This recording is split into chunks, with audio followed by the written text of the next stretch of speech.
యేసుక్రీస్తు నామములో మీ అందరికీ శుభములు. ఈరోజు మనము లూకా సువార్త నుండి ప్రశ్నలు మరియు జవాబులు తెలుసుకుందాం. 1. యేసు యెరూషలేము పట్టణము సమీపించిన తరువాత దానిని చూచి ఏం చేసెను? జవాబు: యేసు యెరూషలేము పట్టణమును సమీపించిన తరువాత దానిని చూచి ఏడ్చెను. 2. యెరూషలేములో నున్న వారికి ఏ సంగతులు తెలుసుకొనుట మేలు అని యేసు అన్నారు? జవాబు: నీవు ఈ దినమందైనను సమాధాన సంబంధమైన సంగతులు తెలుసుకొనుట మేలు అని యేసు అన్నారు. ఇక్కడ నీవు అంటే ప్రధాన యాజకులు, శాస్త్రులు, పెద్దలు, ప్రధానులు, దేవాలయమునకు సంబంధించిన వారు. 3. అయితే ఇప్పుడు సమాధాన సంబంధమైన సంగతులు ఏమి చేయబడినవి? జవాబు: అవి నీ కనులకు మరుగు చేయబడినవి. 4. ఏ కాలమును నీవు ఎరుగకుంటివి అని యేసు ఇశ్రాయేలు ప్రజలతో అన్నారు? జవాబు: ప్రభువు నిన్ను దర్శించు కాలములో నీవు ఎరుగకుంటివి. 5. ప్రభువు దర్శించు కాలము నీవు ఎరుగకుంటివి కాబట్టి ఇశ్రాయేలు ప్రజలకు ఏమి జరుగును? జవాబు: ప్రభువు దర్శించు కాలము నీవు ఎరుగకుంటివి గనుక నీ శత్రువులు నీ చుట్టూ గట్టు కట్టి ముట్టడి వేసి అన్ని ప్రక్కలను నిన్ను అరికట్టి నీలోనున్న నీ పిల్లలతో కూడా నిన్ను నేల కలుపును. 6. యెరూషలేము దేవాలయమును గూర్చి ఎలాంటి దినము వచ్చునని యేసు చెప్పారు? జవాబు: యెరూషలేము దేవాలయము రాతి మీద రాయి ఉండకుండా నిలిచియుండని దినములు వచ్చునని యేసు చెప్పాను. 7. యెరూషలేము దేవాలయములో ఏమి జరుగుతున్నది? జవాబు: యెరూషలేము దేవాలయములో క్రయ విక్రయములు జరుగుతున్నవి. 8. దేవాలయములో క్రయ విక్రయములు జరుగుట చూచి యేసు ఏమన్నారు? యేసు దేవాలయములో క్రయ విక్రయములు జరుగుట చూచి నా మందిరము ప్రార్థనా మందిరము అని వ్రాయబడి ఉన్నది నిన్ను. 9. దేవాలయములో క్రయ విక్రయాలు జరుపువారిని యేసు ఏం చేశారు?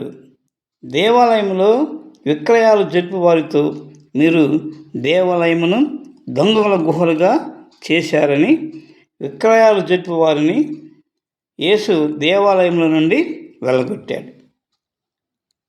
10. యేసు దేవాలయంలో బోధించుతున్నప్పుడు అక్కడ వారు యేసుని ఏమి చేయాలని అనుకున్నారు? జవాబు: యేసు దేవాలయంలో బోధించుతున్నప్పుడు ప్రధాన యాజకులు, శాస్త్రులు, ప్రజలలో ప్రధానులు యేసును చంపాలని చూస్తున్నారు. 11. దేవాలయంలో యేసును ఎందుకు ఏమి చేయలేకపోయారు? దేవాలయంలో ప్రజలందరూ ఆయన వాక్యమును వినుటకు ఆయనను హత్తుకొని ఉండిరి కనుక దేవాలయంలో యేసుని ఏమి చేయలేకపోయింది. యేసు యెరూషలేము దేవాలయము చేరుకొని దేవాలయమును చూచి ఏడ్చాడు.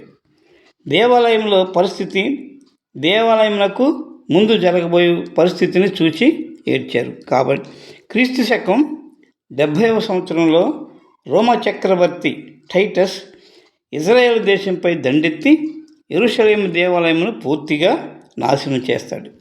ఇశ్రాయేల్ ప్రజలందరూ చెల్లాచెదురవుతారు. యూదులలో కొందరు రోము సైనికుల చేత చంపబడ్డారు. కొందరిని పట్టుకుని వారి దేశాలకు తీసుకుని వెళ్ళి జైల్లో పెట్టారు. కొందరిని బానిసలుగా చేసుకుని వెట్టి చాకిరీ చేయించుకున్నారు. కొందరు తప్పించుకొని పారిపోయారు. తప్పించుకొని పారిపోయిన వారు ఇతర ప్రాంతాలకు, ఇతర దేశాలకు వెళ్ళి అక్కడ జీవించారు.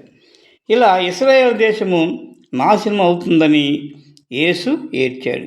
ఇశ్రాయేలు దేవాలయంలో రాయి మీద రాయి ఉండదు అని యేసు చెప్పారు కదా. అదేవిధంగా క్రీస్తు శకం 70వ సంవత్సరంలో జరిగింది. టైటస్ యూదా రాజ్యాన్ని ఆక్రమించి దేవాలయంను కూడా పడగొట్టారు. అయితే దేవాలయం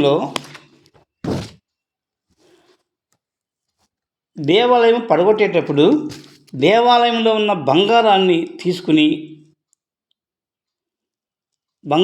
తీసుకున్నటకు ఒక్కొక్క రాయి తీసి రాయికి మధ్యలో ఉన్న బంగారము ఉందేమోనని తెలుసుకున్నటకు రాయి మీద రాయి ఉండకుండా మొత్తం రాళ్ళు తీసేశారు. సొలొమోను రాజు దేవాలయమును బంగారంతో వజ్రాలతో పొదిగి కట్టారని అవి తీసుకున్నటకు రాయి మీద రాయి ఉండకుండా మొత్తము తీసివేశారు. యేసుక్రీస్తు రాయి మీద రాయ ఉండదు అని చెప్పిన మాట ఈ విధంగా నెరవేరింది. యేసు దేవాలయంలోనికి వెళ్ళి దేవాలయంలో జరుగు క్రయ విక్రయాలు చూసి మండిపడ్డాడు. నా మందిరము ప్రార్థనా మందిరము అని వ్రాయబడి ఉన్నది. నేను దేవాలయంలో విక్రయాలు జరుపువానితో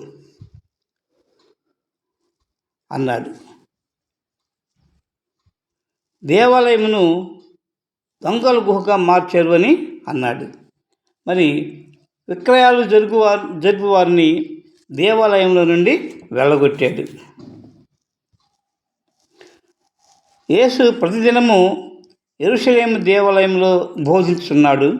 ప్రధాన యాజకులు, శాస్త్రులు, ప్రజలలో ప్రధానులు యేసును నాశనం చేయాలని చూస్తున్నారు, చంపవాలని కూడా చూస్తున్నారు.